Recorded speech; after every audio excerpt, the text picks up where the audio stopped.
ఏమయ్యా అంత కోపంగా ఉన్నావు? హోంవర్క్ రాయలేదని సెట్ కొట్టింది చూస్తా. నిన్ను కొట్టినా తిట్టినా నువ్వు బాగా చదువుకోవాలనే కదా నాన్న.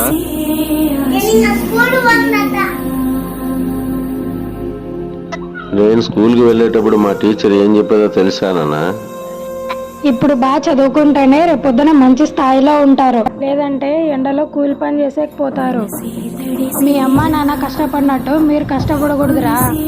అందుకే నువ్వు బాగా చదువుకొని అమ్మా నాన్నని బాగా చూసుకో. ఆ రోజు మా టీచర్ చెప్పిన మాట విననందుకే ఇలా మిషన్ కుట్టుకుంటున్నా. నువ్వు కూడా నా అలాగే మిషన్ కుట్టుకుంటావా యాన్? లేదు తాత, నేను బాగా చదువుకొని అమ్మ నాన్నను బాగా చూసుకుంటా. మా యాన్ బంగారు. కొట్టారనో తిట్టారనో స్కూల్కి వెళ్ళడం మానేస్తే మీ భవిష్యత్తు మీ చేతులారా నాశనం చేసుకున్న వాళ్ళు అవుతారు. ప్లీజ్ పిల్లలందరూ క్రమం తప్పకుండా రోజు స్కూల్కి వెళ్ళండి.